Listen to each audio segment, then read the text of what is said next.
नमस्कार दोस्तों, मैं अनुराग बुरेहा।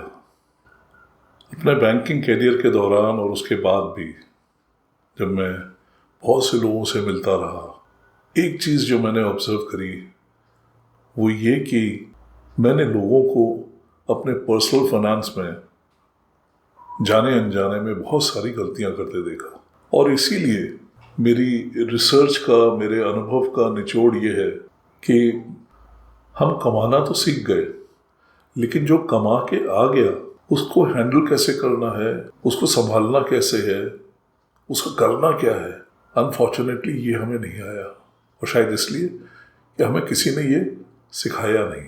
आमतौर पर लोगों की पैसे को लेकर शुरुआत एक सवाल से ही होती है, जो वो अपने घर वालों से, अपने दोस्तों से, अपने कलीग से, अपने सीनियर्स से, एडवाइजर्स से, कंसल्टेंट से पूछता है, गूगल पे जाता है, यूट्यूब पे जाता है, बिजनेस मैगजीन्स पढ़ के, पन्ने पलट के उसमें ढूंढता है। मेरे पास भी कई लोग आते हैं और एक ही सवाल करते हैं कि मैं पैसे को कहाँ डालूं, where to put my money. आपको ये जान के ताज्जुब होगा कि ये सवाल अपने आप में अधूरा है, ये सवाल सही नहीं है। वेयर टू पुट मनी, इस सवाल के जवाब तो आपको मिल जाएंगे, लेकिन जरूरी नहीं कि वो आपका सही सॉल्यूशन हो, वो जरूरी नहीं कि वो आपको सही दिशा दिखा दे। बहुत चांसेस हैं कि आपकी परेशानी और तकलीफ बनी रहे और ये डाउट भी बरकरार रहे कि आप सही जा रहे हैं या नहीं। हो सकता है इसका असर आपके और आपकी नेक्स्ट जनरेशन के भविष्य पे पड़े। इस सवाल का जवाब आप किसी से भी पूछ लीजिए, पूछिए उनसे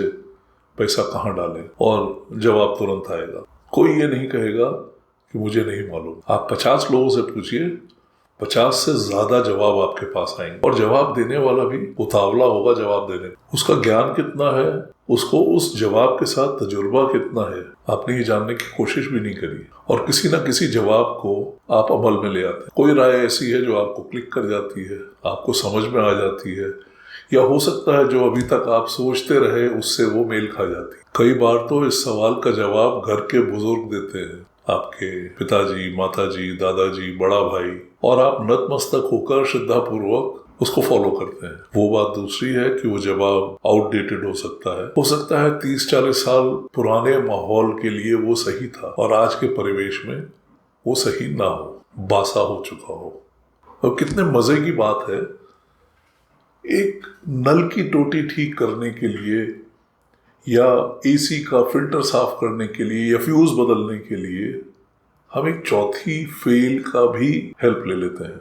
लेकिन when it comes to personal finance, हर आदमी आपको एक्सपर्ट मिलेगा। बस आप पूछ भर लीजिए पैसा कहाँ डालूं और जवाब आ जाएगा। यहाँ तक कि मैंने कई एडवाइजर्स भी देखे हैं, कंसल्टेंट्स, सारे नहीं लेकिन बहुत सौ को मैंने ऐसा देखा है। जैसे ही आप कहोगे वेयर टू पुट मनी और जवाब तुरंत तैयार है, कुछ फॉर्म्स आपके सामने बिछा दिए जाएंगे, इनमें से किसी में डाल दीजिए। उनको तो बेचना है और आप खरीदार की तरह उसमें से कोई भी सिलेक्ट कर लेते हैं। ना उसने आपको कुछ समझाया, ना आपने समझने की कोशिश करी, या फिर उसने उतना ही समझाया जिससे वो आपको बेच सके या आप खरीदने के लिए कन्विंस हो जाए। आपने सुना होगा पुराने जमाने में शादी.com जैसा काम नौवे किया करते थे। गांव के जैसे कैसे लड़के लड़कियों के रिश्ते भी वो चुटकियों में करा देते थे। घर वाले बेचारे नौवे के फीडबैक पे ही भरोसा करके आंख बंद कर लेते थे, फिर जिसके नसीब में जो आ जाए। घर वालों ने नौवे से कहा लड़की सयानी हो गई है, और नौवा झट अड़ोस पड़ोस के गांव के एलिजिबल बैचलर्स की लिस्ट लेके घर वालों के पास आ जाता था, चाहे वो माफिक हो या ना हो। बस बिल्कुल इसी तरह आपके मुंह से निकला वेयर टू पुट मनी, और झट से आपके सामने कुछ स्कीम के फॉर्म परोस दिए गए, छांट लो भैया इसमें से। आपने कहा अक्कड़ बक्कड़ बम्बे बो ये वाला, और एडवाइजर ने कहा 80, 90, पूरे 100, और आपको बेच दिया।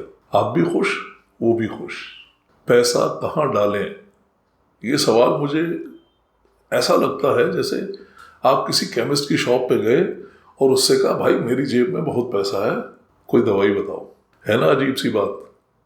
लेकिन जब यही सवाल आप किसी एडवाइजर या कंसल्टेंट से करते हैं तो आपको अजीब नहीं लगता है। या फिर आपने केमिस्ट को बोला मुझे एंटीबायोटिक दे दो, वो दे देगा, आपसे पूछेगा भी नहीं किसको खानी है, क्यों खानी है, क्या तकलीफ है, उसको बेचनी है और उसने आपको बेच दी, फिर आप जानो आपको काम जाने। ऐसे ही मैंने कई एडवाइजर्स को देखा, उनको बेचना था, उन्होंने बेच दिया, फिर आप जानो आपका काम जाने। कुछ दिनों पहले मैं एक एडवाइजर की शॉप पे बैठा हुआ था, बड़ी भीड़ थी। एक बुजुर्ग अपना टर्न का वेट कर रहे थे। जब उनका नंबर आया तो वो एडवाइजर की असिस्टेंट के पास जाके उससे बोले मेरे पास पैसा है, कहाँ डालूं? वो असिस्टेंट ने पूछा रिस्क वाली स्कीम में डालेंगे? और वो वृद्ध घबरा गए, बोले रिस्क वाली में क्यों डालूंगा? तो वो बोली अच्छा, तो आपके लिए ये स्कीम सही रहेगी, आप इसमें डाल दो, यहाँ पे साइन कर दो, अपना पैन और आधार की कॉपी दे दो। वो वृद्ध महाशय ने बस एक ही सवाल पूछा, कितना मिलेगा? और असिस्टेंट ने कहा अच्छी स्कीम है, 6% तक तो मिलेगा। पैसा डल गया, कहानी खत्म। कहाँ डाला, क्यों डाला, बेचारे को समझ में नहीं आया, बस डाल दिया। एडवाइजर की असिस्टेंट के पास भी इतना टाइम ना था कि वो उनको स्कीम के बारे में या रिस्क के बारे में पूरा डिटेल में समझा सके। वो तो उसको टाइम वेस्ट लग रहा था। वो स्कीम उन बुजुर्ग पे एप्लीकेबल थी भी या नहीं, ये भी उसने नहीं समझाया। मोटा मोटा समझा दिया जिससे दोनों का काम चल जाए, इसकी ड्यूटी पूरी हो जाए और बुजुर्ग महोदय प्रसन्न हो जाए, कन्विंस हो जाए। इनका काम खत्म होते ही उसने वेटिंग लिस्ट में दूसरे कस्टमर को आवाज दे दी। बुजुर्ग उठ के खड़े हो गए, उनके हाथ में वो कागज था जिसको वो बड़े ध्यान से देख रहे थे कि ये क्या है।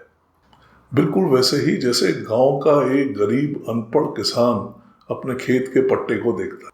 उस पट्टे में उस गरीब की कुल जमा पूंजी 2 बीघा जमीन का मालिकाना हक लिखा होता है। वैसे ही इन वृद्ध के जिंदगी भर की बचत का एक अहम हिस्सा इस कागज में छुपा था। अफसोस होता है ये सब देखकर। इतना तो उन बेचारों का हक बनता था कि उनको उस स्कीम के बारे में, रिस्क के बारे में ठीक से समझाया जाए, थोड़ा उन पर वक्त खर्च किया जाए। जो स्कीम दी गई वो उन पर एप्लीकेबल थी भी या नहीं ये भी समझा जाए, लेकिन नहीं, वहां तो नंबर गेम चल रहा है। ज्यादा से ज्यादा बेचने का टाइम किसके पास है? किसी को डिटेल में समझाना तो वो वक्त की बर्बादी समझते हैं।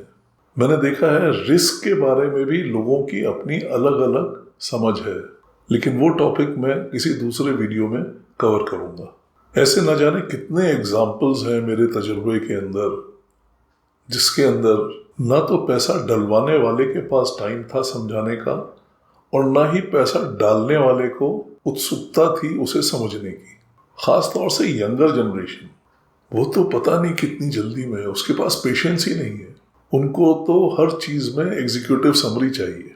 4 लाइन में हमको वो समझा दो जो 40 पन्नों में लिखा है। हर चीज शॉर्टकट में चाहिए, पढ़ने का टाइम नहीं है उनके पास। Someone should read it out for them, understand, and then put up a brief for them. अरे भाई, जिस पैसे को कमाने के लिए तुमने इतनी मेहनत करी, इतना टाइम लगाया, इतने जतन किए, अब जब पैसा तुम्हारे पास आ गया है तो उसकी इतनी नाकदरी तो ना करो। कम से कम आधा ही टाइम दे दो उसके लिए। मगर नहीं, कहते हैं ना, मिल जाए तो मिट्टी है। बचपन में जब कोई खिलौना किसी दुकान पर दिख जाता था तो जिद करके जमीन पे लौट जाते थे कि चाहिए और अभी चाहिए। और जब तक वो खिलौना घर में नहीं आ जाता था जिद चालू रहती थी। जब वो मिल जाता था, थोड़ी देर खेला, मन भर गया, फिर वो खिलौना इतना अच्छा नहीं लगता था, वो दूसरा खिलौना जो एक और दुकान में दिख गया है, अब उसको पाने की इच्छा होने लग जाती है। वही आदत अभी भी पड़ी है। जब तक पगार खाते में नहीं आए तड़पते रहे, दम तोड़ते रहे, और खाते में आने के बाद किस हाल में पड़ी है होश ही नहीं है, टाइम नहीं है, क्योंकि अगली पगार के लिए मेहनत शुरू हो चुकी है। अब क्या बताएं, पैसे से ज्यादा तो लोग घर में कचरे को संभाल के रखते हैं, ये सोच के कि न जाने कब जरूरत पड़ जाए।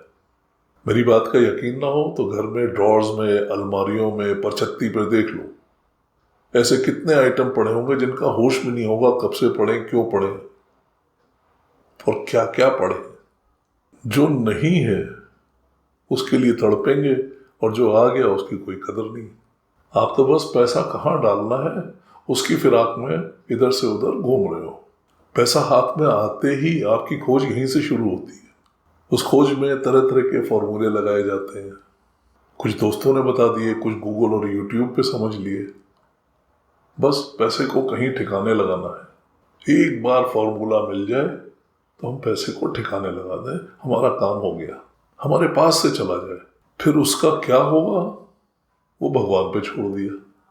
हम लोग अपने फाइनेंशियल फ्यूचर को लूडो की तरह खेल रहे हैं। डाइस होता है ना, पासा, उसको फेंकने से पहले मंत्र पढ़ते हैं, 6 आ जा, 6 आ जा, 6 आ जा, 6 आ जा, और पासा फेंक दिया। और जो पासा फेंका उसमें 2 आया, 4 आया या 6 आया, ये इस खेल में तुरंत नहीं पता लगता है। ये तो आपने जहां पैसा डाला है उसकी मेच्योरिटी पे ही पता लगेगा, 5 साल, 10 साल, 15 साल बाद। सही या गलत ये तो वक्त ही बताएगा। मुझसे कोई भी ये सवाल करता है कि वेयर टू पुट मनी, मैं अपना पैसा कहाँ डालूं, तो मैं उनको यही समझाता हूँ, where to put money is not the right question, how to put money is the right question. अगर आप हाउ समझ गए तो वेयर का जवाब आपको खुद ब खुद मिल जाएगा। इस हाउ को समझने के लिए मेरे साथ जुड़िए। जैसा मैंने पहले भी बोला है, मैं कोई फाइनेंशियल एडवाइजर, फाइनेंशियल कंसल्टेंट या कोई जादूगर नहीं, लंबा तजुर्बा रखता हूँ और आपका फ्री का ट्यूशन मास्टर हूँ। अपने लंबे तजुर्बे से मैं आपका फायदा कराना चाह रहा हूँ। जो भी करिए सोच के करिए, समझ के करिए। तो दोस्तों आज के लिए इतना ही। जल्दी ही मिलूंगा एक नए वीडियो के साथ। तब तक के लिए नमस्कार।